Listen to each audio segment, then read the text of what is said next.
Assalamualaikum warahmatullahi wabarakatuh.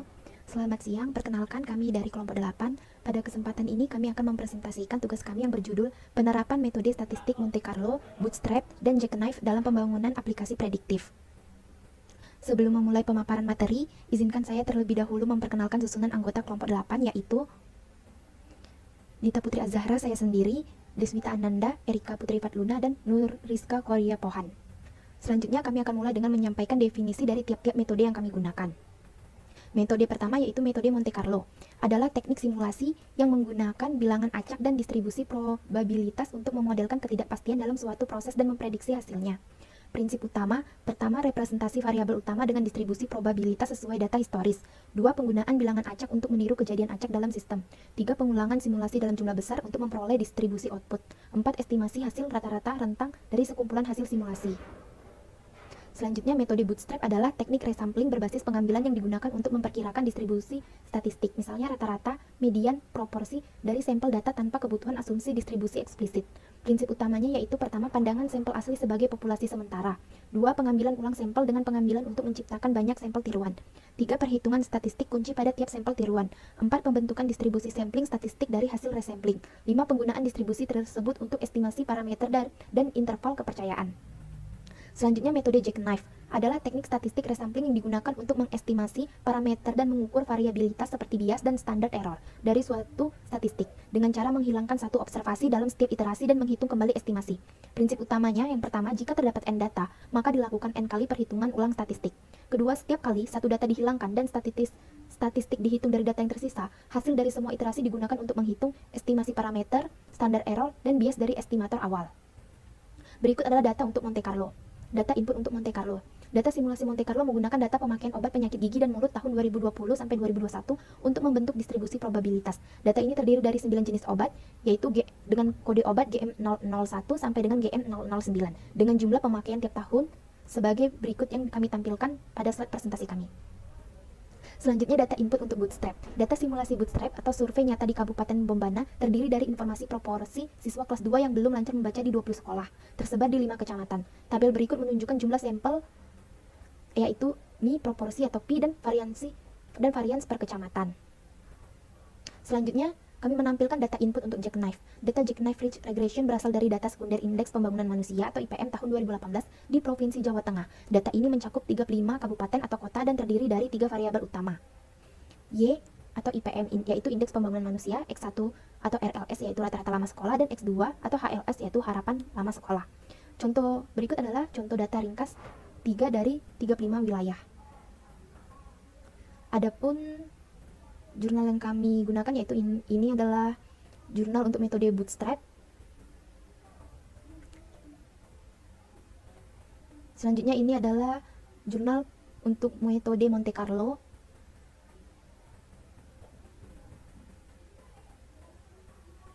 Selanjutnya ini adalah jurnal untuk metode Jackknife.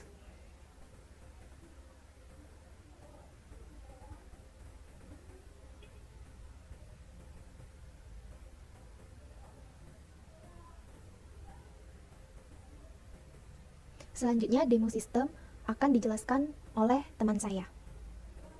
Oke, selanjutnya saya Erika Putri Faruna akan menjelaskan data simulasi Monte Carlo memprediksi pemakaian obat penyakit gigi dan mulut pada rumah sakit. Dan di sini sudah terlihat tabel 1 yaitu data awal pemakaian obat di 2020 dan 2021.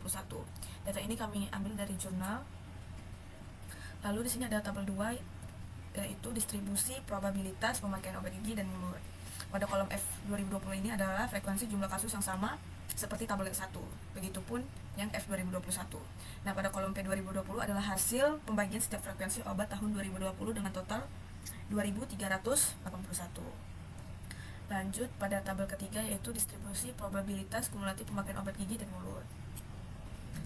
Nah, di sini adalah Prob 2020 ini diperoleh dari perjumlahan bertahap elemen-elemen dari P 2020 tadi, kayak ini 0,16 ditambah 0,9 hasilnya akan 0,25 di GM02. Distribusi kumulatif inilah yang akan kemudian diubah dalam batas interval 0 sampai 99 agar mudah memetakan bilangan acak pada tabel seterusnya. Tabel seterusnya ada di tabel 4. yaitu adalah di kolom A ini adalah indeks iterasi 0 sampai 8 dengan total N-nya 9 obat. Lalu di kolom LI ini adalah nilai seed awal dan seterusnya, menunjukkan nilai LGC pada langkah sebelumnya. Jadi hasil ini adalah bilangan acak atau episode acak LCG dalam rentang 0 sampai 98. Karena modulusnya sama dengan 99, nilai LI antara 0 sampai dengan 98 ini. Namun karena nanti kita ingin memetakan ke 0 sampai 99, angka 98 dianggap masih masuk. Jika hasil mod menunjukkan 98, itu sebenarnya seperti nilai acak hampir di ujung atas. Lalu lanjut di tabel 5, yaitu hasil simulasi prediksi pemakaian obat gigi dan mulut tahun 2021. Kolom acak random ini sebetulnya adalah nilai I, nilai L atau I yang diambil dari tabel sebelumnya, jadi rentang 0 sampai 98. Dan lalu ada kolom simulasi atau frek 2020 menampilkan frekuensi tahun 2020 dari obat yang dipilih berdasarkan angka acak itu dan batas interval. Lalu kita lanjut ke tabel 6, yaitu perhitungan tingkat akurasi pada jumlah sampel pemakaian obat gigi dan mulut dengan hasil simulasi tahun 2021. Di sini sudah ada kode obat, jumlah data 2021-nya, hasil simulasinya, dan tingkat akurasinya. Di sini sudah tertera. Lalu kita lanjut ke tabel 7, yang dimana ini adalah distribusi akurasi global dari 1000 iterasi Monte Carlo. Kenapa 1000? Karena semakin banyak percobaan, hasilnya jadi lebih stabil gitu, dan tidak berpengaruh kebetulan 1-2 angka. Jadi dengan 1000 kali menjalankan simulasi, kita bisa melihat pola rata-rata prediksi dan seberapa jauh hasilnya yang akan mungkin meleset. Jadi angka 1000 ini dianggap cukup besar untuk membuat kesimpulan lebih dapat diandalkan. Seperti itu. Ini hasilnya sama dengan jurnal data yang kami ambil. Selanjutnya kita masuk pada simulasi metode bootstrap. Di sini kami menggunakan data dari jurnal metode bootstrap untuk menduga parameter populasi pada sampel gerombol bootstrap yang berukuran kecil. Berdasarkan tabel 1, dari 167 sekolah dasar yang tersebar di 22 kecamatan, 20 sekolah yang berada di 5 kecamatan dipilih menggunakan metode gerombol bertahap. Di sini terdiri dari 5 kecamatan dengan jumlah siswa 20, kemudian proporsi jumlah siswa kelas 2 SD yang belum belajar membaca, dan terakhir sini ada ragam dari proporsi. Selanjutnya saya akan tunjukkan metode program untuk simulasi metode bootstrap. Aplikasi ini dibuat dengan bahasa pemrograman Python menggunakan Gladio. Ini juga kalian masuk ke kode programnya dan dulu kita install Gladio di Google Chrome. Jika sudah terinstall, maka tampilannya akan seperti ini. Nah, lanjut kita import file yang diperlukan atau yang dibutuhkan. Di sini kita hanya perlu memasukkan nilai NI, dan juga untuk nilai PT-nya sesuai data yang ada di jurnal. Kemudian di sini ada rumus untuk mencari estimasi proporsi gelombol 2 tahap. Nah, ini merupakan estimasi awal sebelum bootstrap dan nilainya akan muncul di kotak pertama. Kemudian masuk ke bootstrap. Nah, bootstrap ini dilakukan sebanyak 10.000 kali. Nah, caranya itu memilih ulang kombinasi dari nilai NI dan jadi secara acak dengan pengambilan. Kemudian di sini ada plot histogram untuk menampilkan histogram dari hasil bootstrap untuk tampilan dari Gladio. Ya, sekarang lanjut kita jalankan. Jika sudah dijalankan, maka tampilan akan seperti ini. Sudah kita klik sini buatnya Gladio. Ya, tampilannya akan seperti ini. Nah, di sini saya akan memasukkan ini jumlah yang ada di jurnal.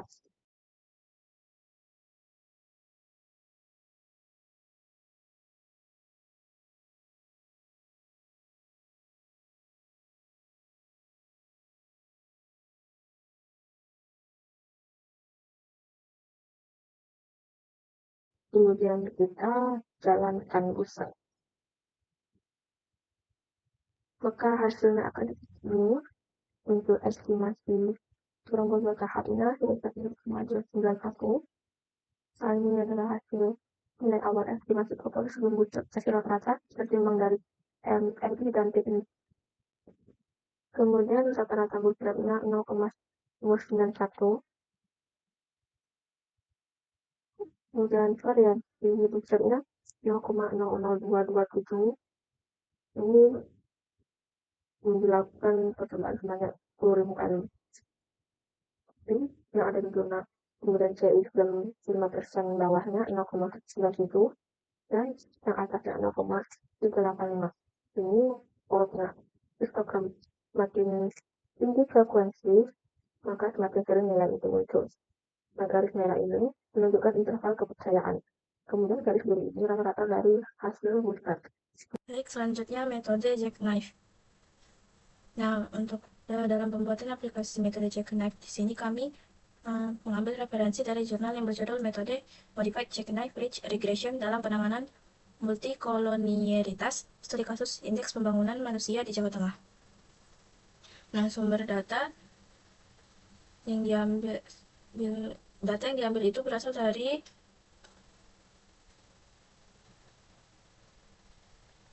website ipmbps.co.id.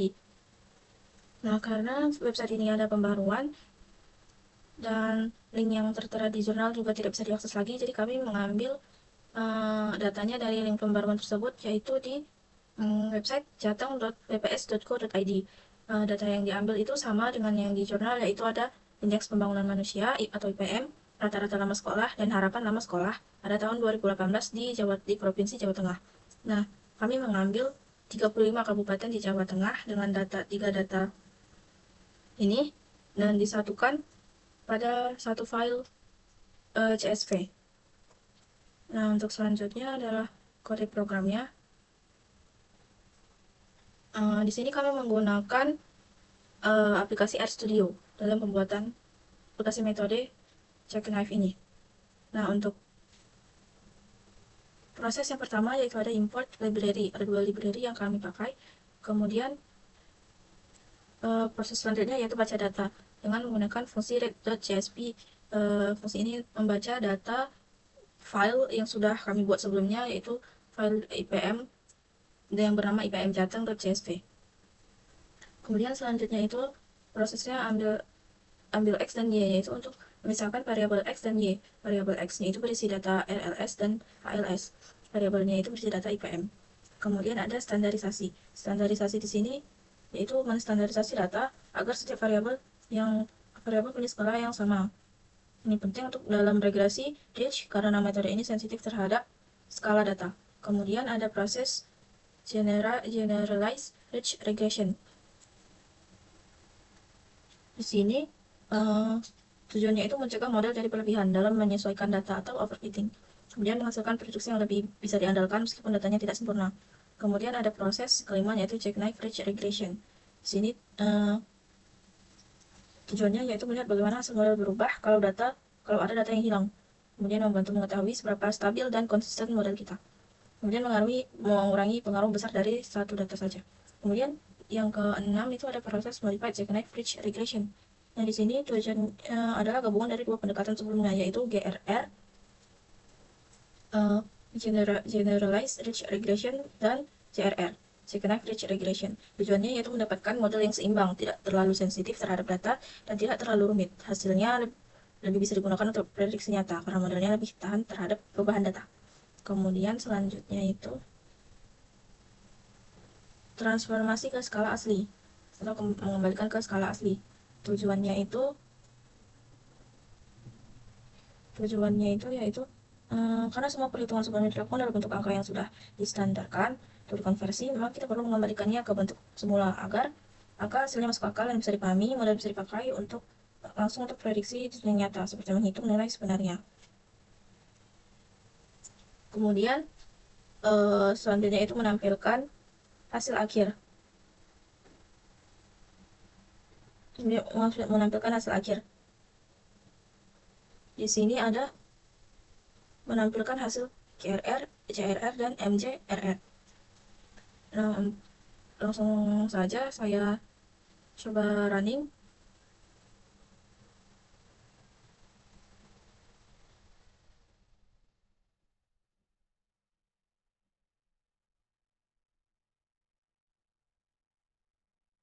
Nah, di sini hasilnya yaitu ini hasil dari GRR, JRR, MJRR. Hasilnya itu GRR-nya 56,2574 ditambah 1,6713 dikali RLS ditambah 0,2193 dikali HLS. Kemudian ada JRR 55,9754 ditambah 1,6602 dikali RLS ditambah 2 tambah 0,245686 dikali HLS. Kemudian ada MJRR yaitu 56,1164 ditambah 16656 dikali RLS ditambah 0,2340 dikali HLS. Nah, untuk hasilnya ini memang sedikit berbeda dari sedikit berbeda dari yang di jurnal. Dan di jurnal referensi itu hasilnya seperti ini. Dan ini kode yang telah kami buat hasilnya seperti ini mungkin karena kami menggunakan data perbaruan dari website. Nah, itu saja penjelasan dari saya. Sekian dan terima kasih.